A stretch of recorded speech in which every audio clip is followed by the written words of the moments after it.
Yo, I got a clip to show you guys real quick. And it was our youth pastor. He was in charge of all the rules and stuff. We had to read all these books. We read this book called I Kissed Dating Goodbye. You remember that book? It was like no kissing till marriage. If you go on a date, like bring a chaperone.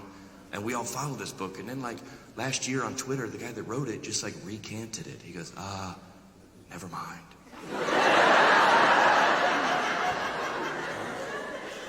Never mind. You cost me a lot of makeout sessions, my man. You can't just take the book back now. I'm an adult. I didn't even know you could do that. I didn't know Christian authors could just take their books back. What if that started happening more? Rick Warren's like, there's no purpose to life.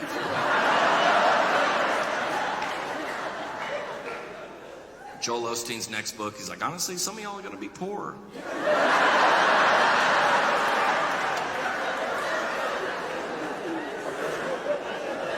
You driving to work on Monday, Dave Ramsey's like, hey, tell you what, just get a credit card. Hey!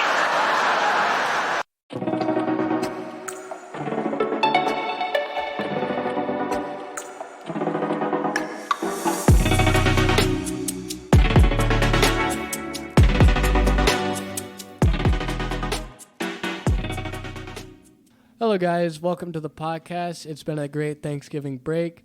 Hope you guys enjoyed it. So today we're going to be talking about dating, just the different opinions on it.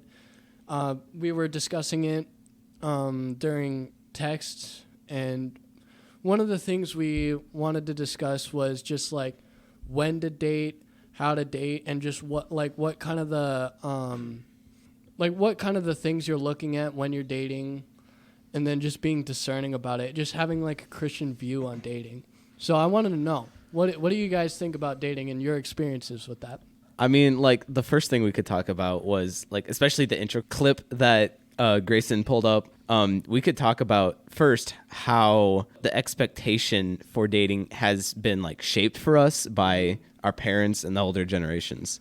I mean, yeah, I was going to say that because the book, I Kissed Dating Goodbye, that one. So the entire purpose of that book was to stop premarital baby making. Mm-hmm. And the one reason the guy wrote the book, he said the best way to stop premarital baby making was just stop the dating process. Once you're like, especially in high school, but once you're in college age adult, okay, you're looking for a spouse. Do this wisely, do it discerning. Don't just go into it, I'll throw out my options, figure out what things are good out here. Do it with an intentional mindset, which, yes, that's a good thing. That's how you should date. You should do it in hopes to find a partner. You shouldn't do it just for fun and for recreation. But I think the reason I found a thing where he said the reason he recanted it was he said that the best way to stop it was to stop dating altogether. But back then, dating was just a game, and it hurt people, and it was a practice for, divorce culture, you know? Mm-hmm. And it was just a distraction from actually preparing to find a spouse. But if you trusted God, he would provide the right person at the right time. He says he remembers praying, God, let me write a book that will change the world. At that point, he was a young and zealous, certain and restlessly ambitious.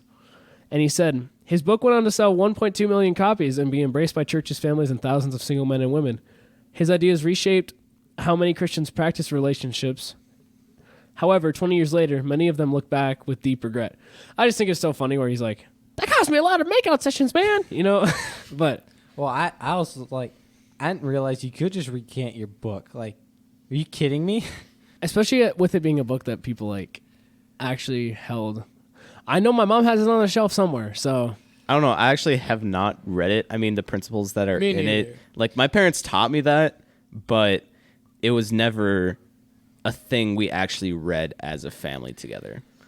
Yeah, I've never read the book, but again, my parents kind of, when you grow up in a Christian house, there are different things that are kind of expected of you, and one of them with dating, like being smart, right? Not going and just dating to make out with a girl, like.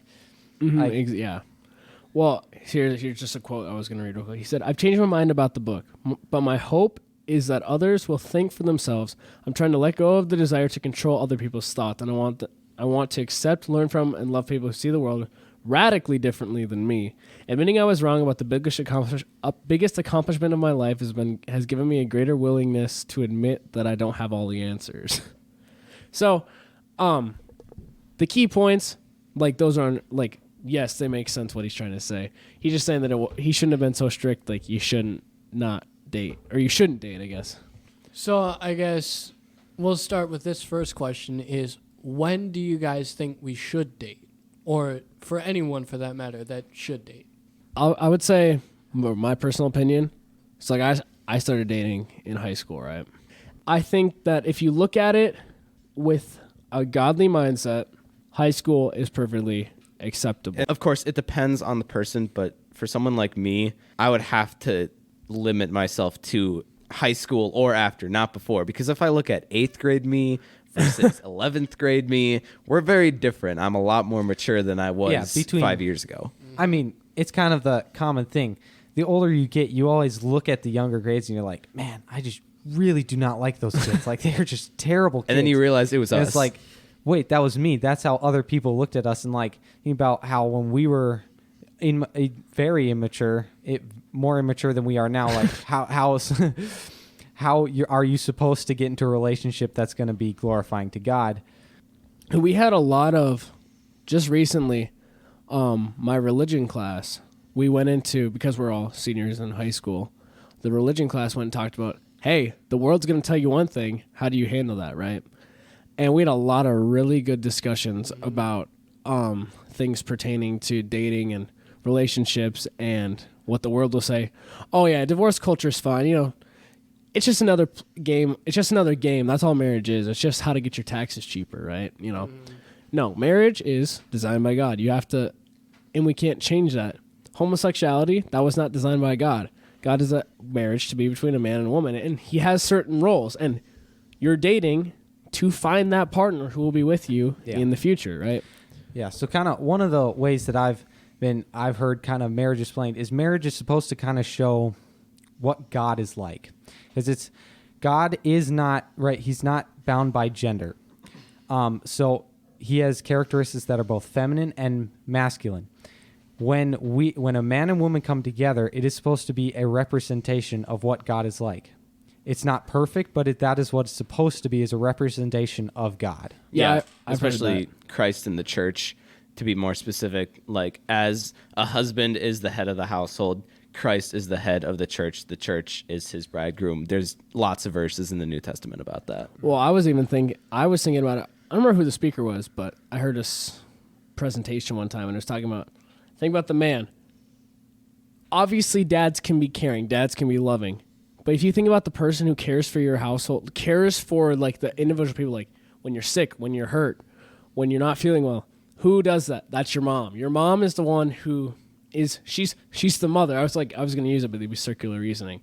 She's the mother of the household. She acts motherly, you know? And the motherly characteristics are comforting, loving. They care for you and they try to make you better, right? Mm-hmm. The dad, he is the strength of the household. He's the provider. He's the leader, the head of the household. And if you think about the characteristics of God, God is the head. God is strong and all-powerful, right? But God is also loving and merciful. And it's like the man and woman together. That's what the marriage is. It's the attributes of God. I've heard that, though. Okay, then. A question for you guys. What characteristics do you look for when you're looking for someone to date? Because, I mean, I don't know if you guys really been in relationships, but what characteristics do you look for? Because I'm in one, and I know the characteristics that my girlfriend has are ones that I have set, that I said, this is what I want in a spouse, and they're ones that she fills. So first and most importantly, really is that she is a God-fearing woman. She's a strong believer in Christ. So someone who I'll be able to sharpen her faith, and she'll be able to sharpen my faith. Secondly, she has to be attractive, because it's not materialistic. Because here's kind of I had a really good youth leader who was speaking, and he shared this. So it's if you don't find your spouse or the person you're in a relationship attractive, you're always going to be looking at other women. So that's actually a good point. So you're always going to be looking for something else because you don't actually find her as she's not the most beautiful person to you. If you don't find them attractive, it's not going to work out. Like it's just not. Could you find their attractiveness into their personalities rather than looks? I think you could, but the hard thing with that is then when you see someone who's more beautiful looking than your wife, you're looking at, and it's like you can't. And as Christians, we can't be right. That's lust. We can't be looking once we have a wife. I was actually going to say this. So in the talks that we've had in my religion class, we were discussing this, and one of the pages that we had said, it was a question. It said, "Is adultery natural for humans?" And then it said yes or no, and then it was, I'll get to the second question afterwards. But so my answer that I said was, yes, sin is natural, and some people give in to certain sins more than others, like the P word, right? A very big problem in our society that people give into their lust and their sin and temptations, right? But people give into sins in many ways. It doesn't just have to be sexual sins. And I said, yes, it is natural because humans are beings who look at the opposite gender with... We are naturally attracted to the opposite gender. That's a natural attraction for most people. Yeah, I was gonna say with that is because some people argue, well, I'm attracted to the same sex, so I just don't. That's not true. So what do you guys think about that? Okay, so with your point, we talked about this too with like the human sexuality stuff in religion class, and I think it's another way that people give into temptation. And we had this statistics sheet that our religion teacher handed out, and he said the amount of people who identify as LGBTQ, the overwhelming majority, this was a statistic that our religion teacher showed us, the overwhelming majority of people who identify as LGBTQ have been SA'd in the past by someone. Not necessarily their family members, not ancestry, but overwhelming majority, so 75. I don't exactly know what the number was. But I think it is they're yearning for some way to feel viable again. They're yearning for a way to feel seen, right? And Satan goes, oh, they want something that can fill a void inside of them. Oh, they're not turning to God. Satan slips in there, right? Satan tempts them. Satan makes them fall into that. And I think that's a very scary thought that just because you're in a bad place, Satan can make that a worse place. And also, yeah. No, just keep. This is so homosexuality, right? Yep. We know that this is not the first account. This has been throughout the Bible. This has been a problem throughout all of history. Yeah, throughout history, it's been a big issue. This is not the LGBTQ community. I mean, the community itself is relatively new, but the act itself has been around for thousands. Yeah, the of years. label. So it's really just a modern label that we put on it, right? And I think one of the kind of the difficult things about the LGBTQ community and when you switch is just really how quickly the rest of the world really is to abandon you. First, they encourage you to do it, and then they just leave. Like, so you do it, and then it's... Well, that's the thing. If you see people that are part of that movement, they say the world's against them. One thing is, the Bible doesn't change. The Bible is, Christians have not changed how that... Well, the thing is, Christians had changed to be more inclusive. Christians have not changed to be more... against or put up walls, right? They're still standing on the same truths. It might feel harsher because it's so much more prevalent in today's society that, and you have to push back, right? Yeah. Love the sinner, hate the sin. Yeah, Someone comes to church living in that sort of mindset, living in that lifestyle, love them, don't love what they're doing. Because Jesus says, come as you are. Bible doesn't say stay as you are. If you're in that lifestyle and you are truly seeking out Jesus' help, Jesus will help you. Yeah, I think it's a very common misconception of Christianity, and a lot of people Christians have hated people because of their actions. We're in reality. So we're supposed to love everyone, right? We're supposed to As love Christians, everyone. we're supposed to be good citizens. yeah, right. we're supposed to love the people. Like, so if someone comes from the LGBTQ community, wants to come to church, some people are going to be like, oh, they can't come here, right? But what in reality, you should be like, well, I'm glad they're here because they're hearing the gospel. Exactly. That's one of the things that feels so closed off sometimes to churches is that Jesus ate with tax collectors and sinners. Jesus ate with the outcasts of society. So someone's outcast from society, that should be the first person you should want to go help. You shouldn't want to be with your church cliques. You shouldn't want to hang out with the people that you always hang out with. And I know I'm guilty of this too. Yeah. I cannot say I'm perfect. There are people who I look at and I'm like, oh, I don't want to hang out with them because they're different. And I shouldn't feel that way, but I do. And that's sin, right? The thing is, these people, if they are truly coming to help, they might feel rejected by the church because a lot of people have been rejected in that community, have been rejected by the church, and they have religious trauma and they can't overcome it. And they can't find Jesus' help because they've been hurt by the church in the past. It's really can be hard because the church the church will put an expectation like, well, you can't wear certain things at church. Like, you have to look nice. You have to dress your best when you go to church. You have to always go to church, right? Which I think you should go to church, but it's not right. It's not a requirement. Now, you should be getting in the community. Yeah.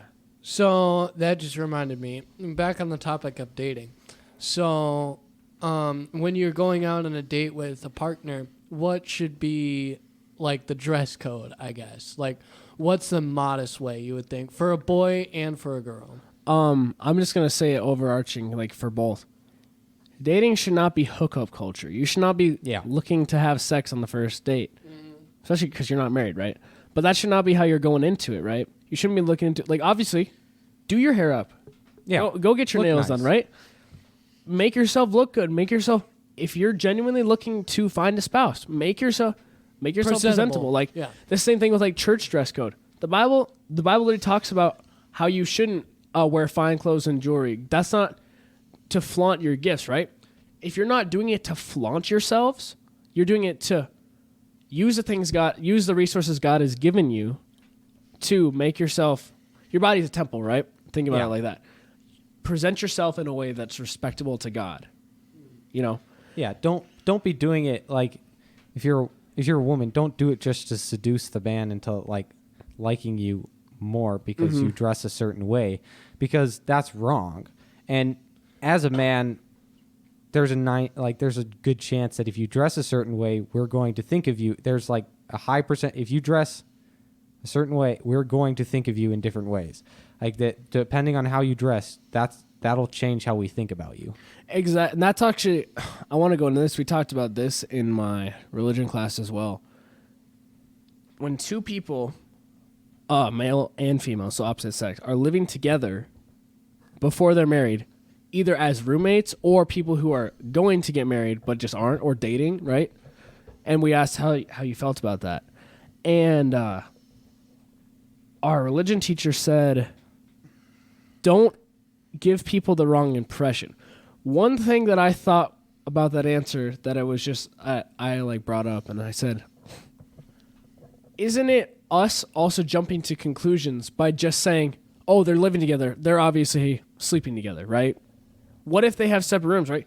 That's our sinful mind just coming to a conclusion without actually knowing what we're doing. We don't actually know what's going on, but we're saying, it looks that way, so it is. And that's one thing, like the amount of people where you can just be like, do you look at him like, oh yeah, he's gay, he's probably gay, like, right? And that's stupid to actually like just look at someone and say that without actually like to just judge someone based on their appearance is actually such a bad thing. Like I know people who will look at like people with Down syndrome or people who have facial disfigurements or whatever, and they'll look at them and be like, oh, I'm not hanging out with them. Down syndrome people are some of the coolest people sometimes. There's people that, like, I'm saying, don't judge people based on their appearance. But then I'll say my like dating criteria. My first criteria is she has to love Jesus, because if her faith is contradictory to yours, It won't work. then either the devil can figure out a way to, makes you love her more than God, and if she doesn't believe the same thing, and then that takes you away from the faith, or eventually you stop going to church, because you should not try to go into a relationship trying to convert this person. Yes, the Great Commission says go and make disciples of all nations, but you shouldn't go into a relationship trying to force your religion on the person, right? No, if you're getting into a relationship with someone who is not of the same belief as you, it's never gonna work out. Like, you're gonna be tempted by this person. There are gonna be different things that always. There are gonna be different stuff that's always gonna be a barrier between you and them. And because you're a Christian, there are certain things that a lot of Christians do. Like, we have Bible studies, we have church. And when you go to those things, it's like, oh, maybe I'm spending less time with your girlfriend or your boyfriend, and they don't like that because they're like, well, why aren't you spending more time with me? Because our priorities are not her God, it's God her. Yeah, well, that's one thing. Besides finances, one of the biggest causes for divorce is differences between goals or morals, right? If you want something different than your spouse wants, it's not going to work. So I would say my first criteria is she has to love Jesus. Second one, you have to be physically attracted to her. I really liked the quote that you said. Like, if you aren't attracted to her by her looks, you will be looking at other women with lust. Yes. And not saying that everyone has lustful thoughts, but lustful thoughts can creep in at any moment if you let them. And then, so I would say you have to be physically attracted to her. My third criteria that I personally have, and I went out to eat with some like older couples from my church one day. We just had like everyone's going out to eat, and then they were like, if anyone's going to this restaurant, I did. And I went out with all these older couples, and they were talking to me. But they asked me about relationship stuff for me personally. I said, my third criteria would be she has to be in a mentally stable place for herself. Because, first of all, if she's not in a mentally stable place, can she handle herself? I should not have to be in a relationship with her just to handle her and deal with what she's going through on top of myself, right? And also, if she can't handle herself, can she really handle dealing with another person in a relationship? Yeah, I would agree. I know it's hard, but people who are not in a mentally good place, if you're in a relationship with them, you're always feel like you're always probably going to be a little bit nervous, right? I don't know what you're going to do. I don't know what you're going to say. Yeah. So you're always like, I don't know, you're always going to be probably a little defensive. I wouldn't know. I've never been in a relationship with anyone, so. Yeah, this is actually how Isaiah's telling people that he's single. So if there's a woman out there, there's open. Anyways, we had this kind of discussion during youth group, and our youth pastor had a slide and he had a quote, and I had to take a picture of the quote. And it says, "The woman was made of a rib out of the side of Adam, not out of his feet to be trampled upon by him, but out of his side to be equal with him, under his arm to be protected, and near his heart to be loved," by Matthew Henry. And I think that's just a really good quote and just a really good perspective to be on when you're in that relationship, just in marriage, and to keep going to with dating and stuff. So Caleb, I was actually going to ask you then. So like, what would your criteria be for like, how would you, I mean, it's probably about the same, like, you know. Well, yeah, obviously like, it's going to be. How, being a junior in high school, how do you look at relationships? I would think it's going to be extremely similar to yours. Like, obviously, faith is the most important. If you're not of the same faith, like Isaiah said, you're just going to become part of the, over 50% divorce statistic, and it's just not going to work out. So that's obviously that's crazy. number one. 50% divorce. What do the other ones end in? Death. I mean, this. Yeah. Okay. Anyway, sorry. I think it's more than 50 at this point. But yeah, obviously, faith is number one. Number two, obviously, I'm a teenage guy.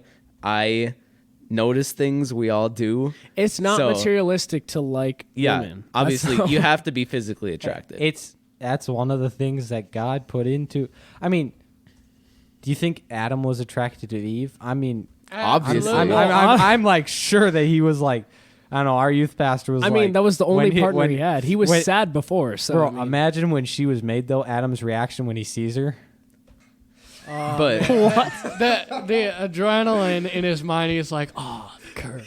This is so out of topic. bro. Okay. Hold on. I'm cutting the Okay. last no, 30 keep it seconds. in the podcast. Keep that Hold, one in hold, there. hold on, Dominic. You're getting a little off topic to an area that we probably shouldn't go down that road today. today. So stop. Okay. No, keep it all in. Third, I don't know. I just haven't thought about this so much because like Isaiah, I haven't really been in much of a relationship before. But for third, I really like your thought about the mentally stable part.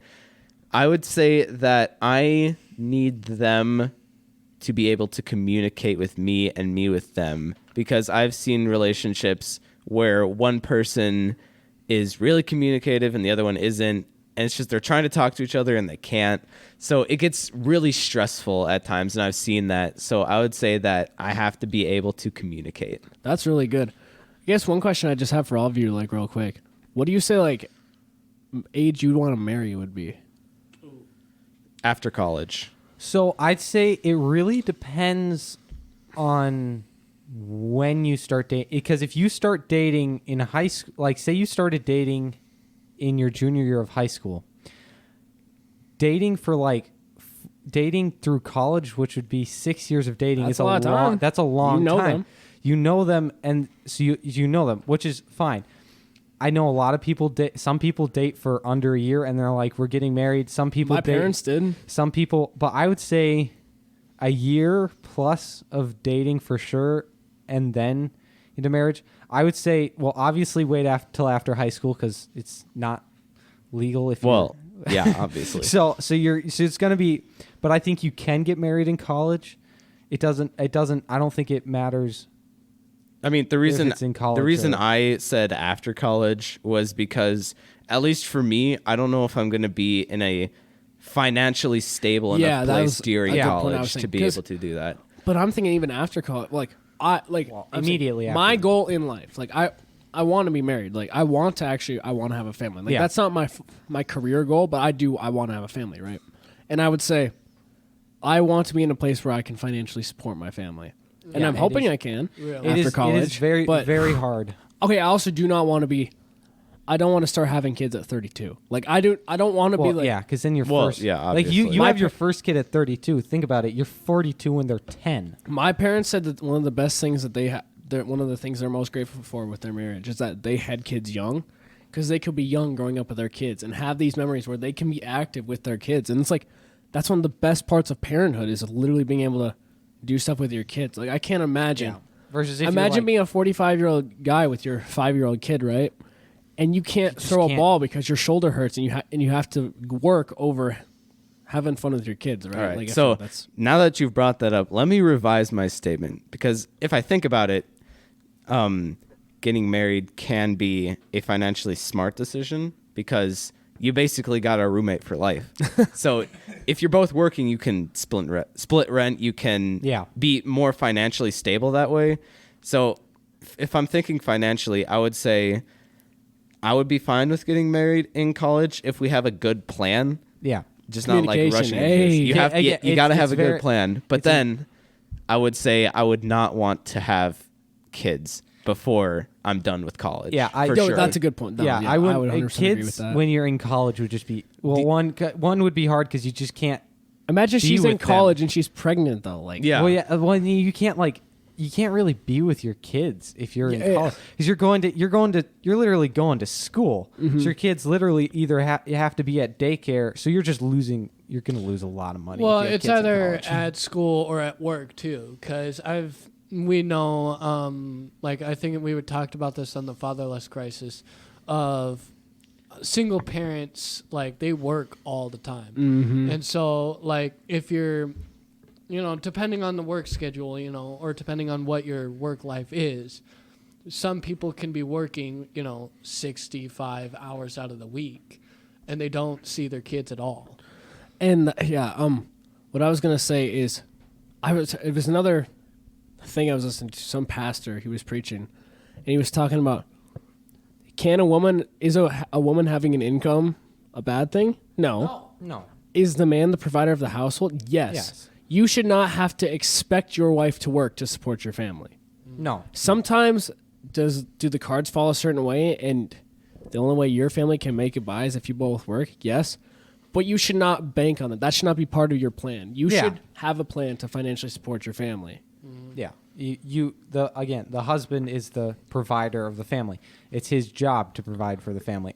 But there's nothing wrong with your wife having a job. Yeah. Now, what can be hard with that is, do you want to send your do you want to send your kids to school and then have them to have to go to daycare afterwards? So you're not in their life as much if you both have a job. Yeah. Okay, that's the thing. We were all homeschooled. What's your opinions on homeschooling your kids? Just a question. I think it was easier for my family because my dad works in IT, so he's worked from home for over 10 years now. So And my dad did the exact He opposite. raised us alongside my mom. It wasn't like one or the other. Yeah, I mean, mine was the exact opposite. My dad was over the road truck driving, gone 5 days a week, and I was homeschooled. So my mom found loads for my dad to haul, right?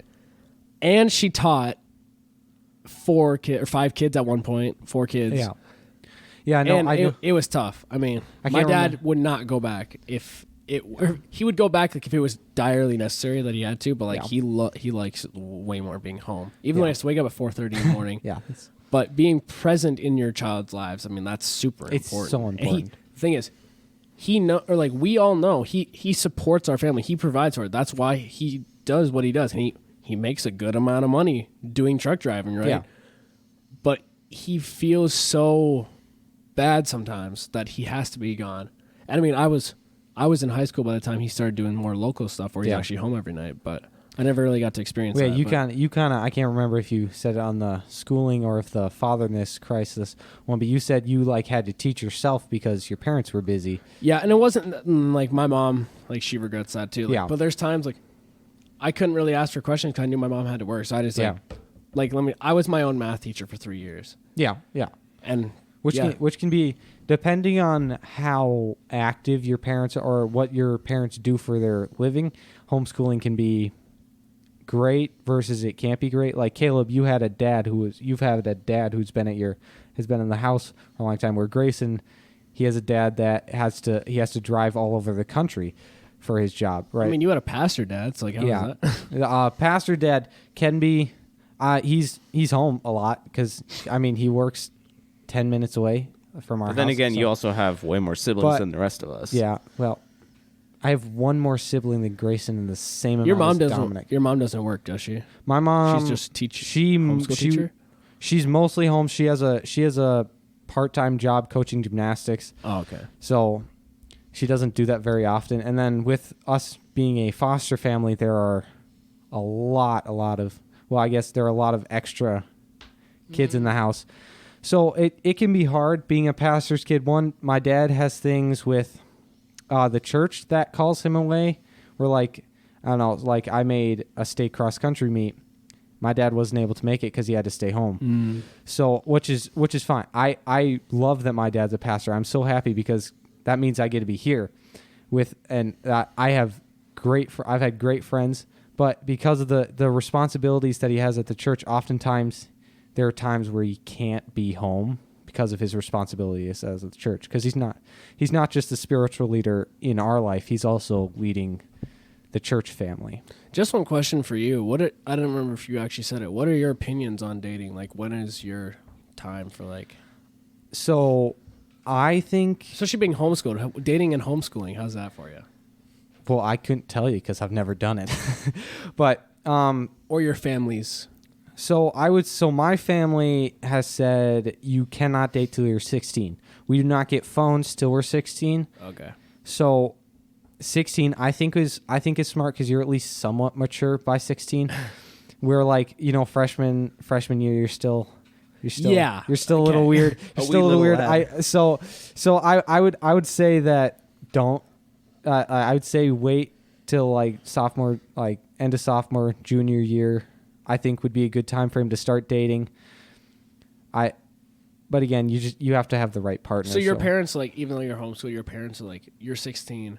I can all date. right, you have the Yeah, ability. I can be date. discerning in your actions, right? But yes. Yeah, it's kind I'm of different for allowed. me because my parents never set like age restrictions on anything because I mean I'm their oldest, so I've basically for me and them they've kind of had to figure things You're out the along the experiment. way.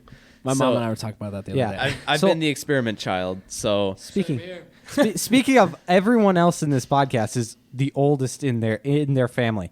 I don't know. Like my parents have had experience with kids. I was their first male, so maybe it was a little hard. But like, what is it like being the oldest child? Like, Well, the like I said- restrictions and stuff that's put on you. That like you see the younger childs are like. You see that the younger childs maybe don't have the same restrictions. yeah, I will say the most annoying thing is when I have to wait for something like a phone or like a video game console or something. I have to wait till I'm like 15, but then my sisters get it at 10. That's actually no, it's so relatable. I was talking to my mom about this because, so I got a phone after the beginning of my sophomore year, and I was, however old. I think I was 15. I didn't really get like a true phone that I could actually do stuff on until less than a year ago. Yeah, I got my actual phone when I was 15, so beginning of my sophomore year. My sister, she was 15 at the beginning of her freshman year. And so they gave her a phone beginning of her freshman year. And there were so many times my freshman year where I was like, I need a phone. I need a phone. My mom was more on like wanting me to have a phone starting high school, but my dad was against it. And then finally my mom convinced my dad, and then my dad was like, because I was talking to my dad about this the other day, and he was like, well, you were a little bit more rebellious. We had to be a little more careful with you. So I was just the experiment, I had to. But there's been definitely things that I've noticed being the oldest child. Or I was talking to my mom about this because my mom realizes it too. You parent the oldest way different than you parent the youngest. 'Cause you're like, oh, we've done this already. But I mean, like, And then the youngest also gets babied. Like, what's this about? yeah, but it's also you can't like trash the youngest. I mean, I see in my Exactly. family that I don't want to sound proud when I do this, but my younger sisters almost have like an expectation to live up to of how I've lived. But then when they do something different, my parents have to react differently, so they get Yeah. a different reaction. Yeah, there's definitely How do you feel about level. I completely agree with Caleb. Is that when you're the oldest, you're definitely an experiment of just all these things, and then you have to wait for so long for different things. Because I know when you guys were like, "Oh, I got a phone at 15. I got a phone at 16." I got a phone when I was at 19 years old. What? Yeah. Oh, okay. Like it's been a long time I've waited. And then what was I gonna say? What I just realized when he was saying that Isaiah said that all of us are the oldest except for him. What I realized is all you guys don't have brothers except for me. I'm the only one in this group that has a brother. that's also interesting. So it's a very good. More of the story is we got a very good family Mix. mix. And he's the only one who's still Yeah. homeschooled too. So So, Isaiah is. Once I go back on topic now to dating, my parents never really had like a huge restriction on when you could not date. Like I said, they've kind of been figuring it out along the way. So it's basically become we have to talk about dating before you decide to. So basically, they're waiting until something happens before I can actually do anything. Okay, yeah.